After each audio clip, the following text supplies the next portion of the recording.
it says, in what cases is supply? When the hive is the utensil with windows. However, if it was broken and stuffed with straw, or if the window was covered, what is considered covered? When there is no window the size of a tefach, and an olive-sized piece of corpse is located underneath the hive, utensils directly below the hive, as deep as one can go, become tamei. If the olive-sized piece is above the hive, the utensils directly above the olive-sized pieces up to the sky become tamei. Thank you. If the olive-sized piece is inside the hive or the house inside the hive, and the house become tamei. Ket. If the hive is a handbreadth above the ground and there's tumah below, in the house or the outside the hive, everything becomes tumah except for what is above the hive. If the tumah is above the hive, utensils directly above the tumah up to the sky become tumah. If the hive fills the entire house, there is no less than a handbreadth of space between the hive and the joist, and there is tumah inside the hive, the house becomes tumah. If there's tumah inside the house, anything inside the hive remains tahor, because it is the way of tumah to exit, but not the way to enter. This law applies whether the hive is standing upright or whether it's lying on its side, and whether there is no one there. No, there is no hive. I'm sorry. Whether there is one hive or there are two. Yeah. Okay, Mishna Yud, more configurations. Okay, so now our kli here is standing inside the doorway of the house. The ein beina lebeina mashkof pasach tefach. And so I'm being attacked over here. Let me get these guys out of here. Okay, right here. Okay, come on. Here you go. That's a good boy. Okay, you're next. Come on. Go ahead. Go. Go. Oh, not behind the door, outside the door. That's killing me. Come on, guys. Go. All right, out you go. What's a treat? What? Give them a treat. Give them a treat. You want a treat? You didn't have a treat. Go get a treat. Yeah, you're laughing. I know. Why do they have to pick my desk? I don't understand. Yeah. Okay. All right. I'm sorry. Okay. No worries. Okay, so we've got so it's inside the doorway, and it's so it's standing upright in the doorway, and between it and the mashkof is less than a tefach, which means effectively it's flush. When it's less than a tefach, that's called flush. Okay, and it can join with the walls of the house to form an ohel of its own. So even though it's a kli, it can join with the walls to form an ohel. Okay, and furthermore, what's not stated over here is it's I think the important thing is that it's actually blocking the whole doorway. I think is the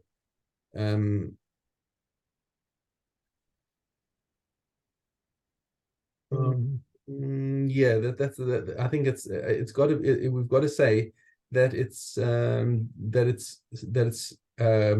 blocking, that it's actually blocking the doorway with more than a tefach, with less than a tefach, that it's actually filling the doorway. That's how you've got a big kli over here that's blocking the doorway, because otherwise the second part of the Mishnah isn't going to make sense.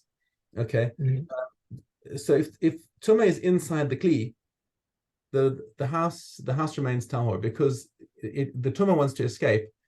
And the way it's going to escape is through the side that's going outside the house. It wants to go out, not in. Okay, that's what we always say. So there's no need for the tumah to go inside the house in order to escape. Whereas if the entire mouth was inside the house, there'd be no way for it to escape other than through the house. Okay, but since it's partially in the doorway, since it sits in the doorway, it'll go out through that exit over there. Okay, Bais tower. Tumah b'bais. What happens if there's tumah inside the house? Now the tumah wants to get out through out of the house, so it's going to want to go through the doorway, and you've got this kli blocking it in the doorway. Now, if the kli was just a little thing that was hanging up on the, just pushed up against the top of the doorway, it could get out through underneath, and that would, that chora would be fine. So, but the Mishnah says mashi b'socha tameh. It's saying that it actually does become tameh. Why? Because the tumah has got to get through it, which means it must be blocking the whole doorway if the tumah has to get through it in order to get out. So therefore, what's inside it becomes tameh shederech hatumah latzeis ve'ein darka likanes. So the tumah has to go through it, and therefore it will also become tamei, even though it's closed, which is analogous to the situation where if you're inside a house, let's just try and understand this. If there are two rooms in the house, or an inner room, an outer room, and outside, okay, and let's say the mace is inside the inner room and the door is closed. So you'd say, okay, so the outer room, is protected from tumah because the door is closed. And you say, no, it doesn't work like that because the tumah's got to get out. And even though the door is closed, the tumah's going to go out through that doorway. Therefore, the door is kilu, it's not there. Boom, out it goes. So the same thing over here, where you've got the tumah inside the house and the kli is blocking the doorway. So even though it's blocked, you say it's kilu, it's not blocked because the tumah's got to get out. And therefore it goes through, therefore it penetrates straight through the kli. If the door is closed, flush with the bottom of the floor, Yes. all around, Yes. how did the tumor get out then? If there's no way for it to get out, does it go through the door? It bashes down the door effectively. The tumor just knocks down the door. Uh-huh. In the other circumstance, like let's say you've got the inner room and the outer room and the outside. If the tumor's in the outer room and the door to the inner room is closed, then the inner room is protected because the tumor doesn't have to go in. Right? Wants to go out. Right. Wants to go out. But if it's the other way around, it's going to bash down the door to get out. I thought if there was maybe less than a tefach or a tefach on the bottom of the door, it doesn't close all the way, then it would get out that way. That's once the tumor needs to get out, it'll bash down whatever's in its way. Think of it that way. It's like the incredible. Right.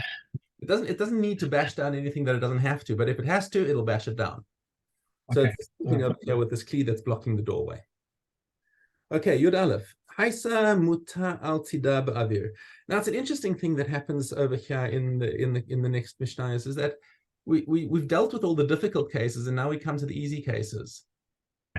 Okay, because we had this previously, we had all the configurations of what happens if it's in conjunction with the house and whatever. I don't know why the editor of the Mishnayos decided to put these ones after the more complicated cases, because now you look at these and think, well, this is really obvious because we've already dealt with all these other cases. So okay, but let's see them. So it's sitting on its side. So this kli is lying on its side outdoors, and there's no house involved. Kazais mina meis nasum tachteha. So your kazais is underneath it. So what's going to happen? Or al gaba, or on top of it. Koshu keneged kazais tachteha v'gaba tame. So again, the tumah breaks through, but since the kli itself is impervious to tumah, it's a clay vessel. It's not called earthenware. It's adamah. It's sun baked.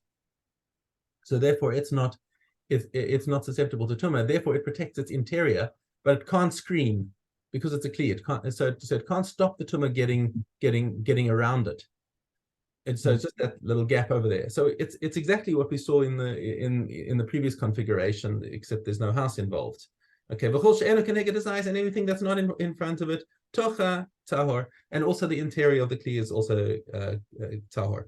Besocha, however, if the tumah is inside the kli, then the upper wall of the kli acts as an ohel because there's more than a tefach inside the kli. Okay, so that upper level acts as an ohel to spread the tumah, and remember it can spread but it can't screen. So once it's spreading, it also goes up and down all the way. Okay. So now this kli is propped up. Maybe it's propped up by a tefach. So now it's got an ohel underneath it. Tumah tachteha or al gaba. If the tumah is underneath it or on top of it, hakol tamei ela tocha. Then it forms. Even if the tumah is underneath it, it forms an ohel underneath in order to spread the tumah, and it can't block the tumah. So boom, everything becomes tamei except for the interior, because the interior still is protected. It's just that the tumah leaps around it and carries on up and down. Besocha, if the tumah is inside it, once again hakol tamei, because the upper wall of the is the ohel to spread it, but cannot block it. The medvar memorim, when is the bismanshi kli? This is when it is actually a functional kli. Haisa pechusa or pekuta bekash. Once again, if it's a if it's a broken kli that's been stuffed with straw in order to make it into an ohel, basically. So now it functions as an ohel. Since it's no longer a functional kli, it becomes a full ohel that can also screen. Okay, or machzekes arbim sa'ah. Suddenly we add an extra little dimension over here of that it's maybe it's a kli of large dimensions, which itself can form an ohel if it's 40 sa'ah. As according to the Chachamim who are talking about, we saw in a previous mission about the kli 8 that's big enough. Who were they arguing with? I don't remember who they were arguing with. And there's a machlokes Rabbi Meir and Chachamim about this. Okay. Anyway, kazais minames nasun tachteha. Now, if a kazais minames is sitting directly underneath this kli, Kenegdo adatahom tameh. Then, since this kli itself can be an ohel to screen tumah, then it does block the tumah from going up, and the tumah can only go down. Al gaba. What if the kli is on top of it?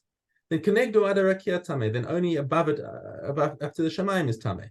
The socha. What if the tumah is inside the kli? Ein tameh elatocha. Then only what's inside the kli is tameh because it screens. Once it can screen.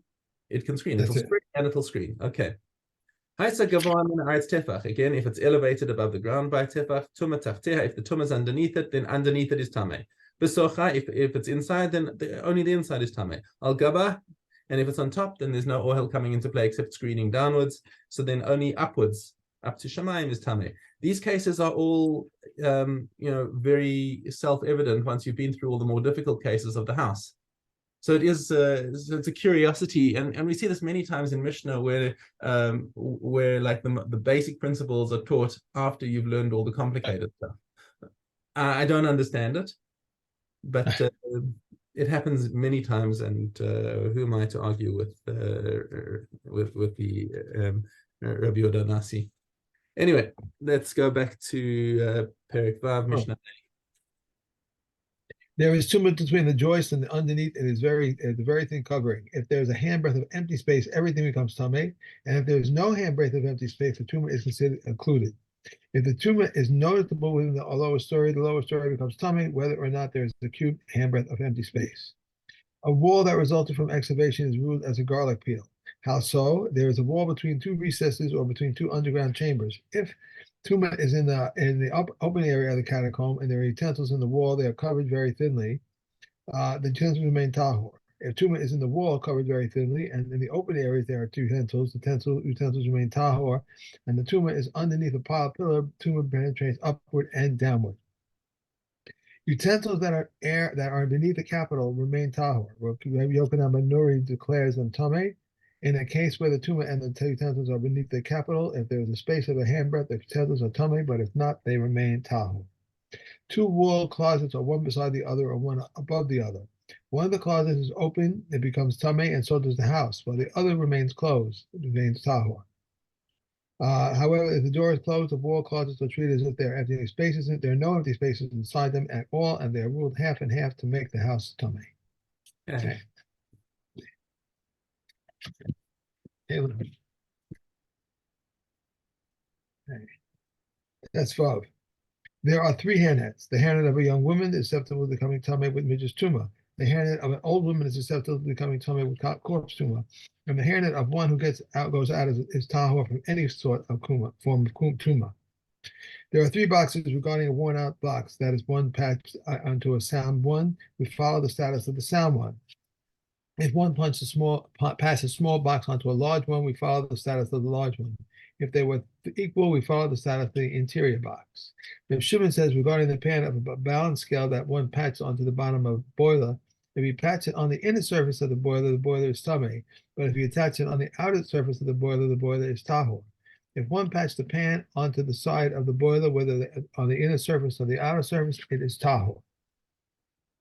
And all utensils have an interior and an exterior. All utensils have an exterior and an interior, such as pillows, mattresses, sacks, and marfusin. These are the words of Rabbi Yehuda. Reb Meir says any utensil that has hoops has an exterior and an interior, but any utensil that does not have loops do not have an exterior and an interior. A table and a daflugi have an exterior and an interior. These are the words of Rabbi Yehuda. And Meir says they have no exterior, and so no tray, and so too a tray without a bin. Without a rim. Yeah. I said, well, the bin. I said, well, okay, rim. Okay. Yeah. Tamim. Okay. Gimel Hay. The one who won the privilege of the Talmud pulls it and goes to the slaughtering area, and those who won the privilege of carrying the limbs follow him. The slaughtering area was located to the north of the altar, and on it the right dwarf pillars, and the square of cedar was on top of them. And iron hooks were set into the cedar blocks, and there were 3 sets of hooks for each and every one, from which they would hang the animals and skin them upon marble tables that stood between the pillars. The ones who won the privilege to clear the ashes from the inner altar and from the menorah would proceed, and 4 vessels were in their hands: the basket, the jug, and the 2 keys. The basket is similar to a large tarkav vessel made of gold. It holds 2 calves and a half. And the jug is similar to a large pitcher made of gold. And regarding the 2 keys, there is one that he thrusts through the armpit and one that he thrusts opens quickly. He came to the northern minor doorway. The great gate had 2 minor doorways, one on the north and one on the south. The one to the south, no man ever entered through it, and the reason for this is explained by the prophet Keskel. Hashem said to me, "This gate shall be closed; it shall not be opened. A man shall not come through it, because Hashem, the God of Israel, comes through it, and it shall remain closed." He took the key and opened the minor doorway and entered the cell, and from the cell to the Hakel, until he reached the great gate. When he reached the great gate, he removed the bolts and the locks and opened it. The slaughterer would not slaughter until he heard the sound of the great gate being opened. And Idios. Okay, Vodalit. Reb Tzadok testified concerning flowing spring water that one channeled with a walnut leaf that they are fit. There was an incident in Hala that the incident brought before the court to the chamber of hewn stone, and they ruled the water fit. Rabbi Shua said, and Rabbi Gacham Mila of Hadar testified a jug regarding a jug of katos ashes that were placed upon a sheretz, that the ashes are tamei, but Rabbi Eliyahu rules the ashes tahu. Rabbi Yeshua and Rabbi Papa Papaya said concerning the offspring of a shalamin that one should offer it as a shalamin. Rabbi Eliyahu said that the offspring of a shalamin is not offered. Hold on. I think you skipped a page there. I did skip a page. That's yes, I did. Going back to hey. But Pius testified regarding one who declared 2 terms of Naziris. If he shaved for the first Naziris on day 30, then he shaves for the second day on day 60. But if he shaved on the day 60 minus 1, he has discharged his obligation because day 30 is reckoned for him in the count. Okay, Vav. Rabbi Shua and Pius testified concerning the offspring of a shlomin that one could offer it as a shlomin. For Reb Eliezer said that the offspring of a shlomin is not offered as a shlomin, but the Talmud say it is offered. It is offered. The Papa said, "I testify that we have a cow that was a shlomin sacrifice, and we ate it on Pesach, and we ate it offspring as a shlomin on the festival." They testified about. That's it. Yeah. Yeah. Okay. Hey, Chagiga. Go on. Here. Okay. Aleph. All are brides in Riyah except for a deaf person, an imbecile, a minor, and a person of undetermined sex, the Hespedite women, slaves who have not been freed, the lame, the blind, the infirm, the aged, and one who is unable to ascend by foot. One who is deemed a minor, whoever cannot ride on his father's shoulders and send from Jerusalem to the Temple Mount. These are the words of Rabbi Shammai. Basil says, whoever cannot hold his father's head is sent from Jerusalem to the Temple Mount. For the verse states 3 pilgrimages. Dalit. No, base. Base Shammai says that Ohalos and Riyah must be worth at least 2 silver miles, and the Shalom Kegia at least 1 silver mile. Base Hillel said the Ohalos Riyah must be worth at least 1 silver mile, and the Shalom Kegia at least 2. Ohalos which are not obligatory may be brought during Kol HaMoed, and all ohalos may be brought only from unconsecrated funds. A shlomin may be purchased with tithe money. Concerning the Chagiga brought on the first day of Pesach, Mishna says it may be purchased only with the unconsecrated money. Beis Hillel says it may be purchased with tithe money. Okay. And Lion. Okay. A vine planted in a wine press or a cleft is granted its tillage base, and one may not sow the rest. Rabbi Yoshi says that there are not 4 cubits, one may not bring seeds there. One may sow in a house located in a vineyard. If one plants vegetables or retains them in a vineyard, he redents 45 vines. When? If they are planted 4 or 5 apart. If they were planted 6 or 7 apart, he renders forbidden 16 cubits in every direction in a circle, not in a square. And if one sees vegetables in a vineyard and declares, I will pluck it when I get to it, it is permitted. I will pluck when I return. If he increased it by 200, it is forbidden. Okay, and we are done. Okay. Right. Very much. Have a great day. I'll see you on Okay. Mentorship tomorrow. Okay. Thank you. Be well. Bye.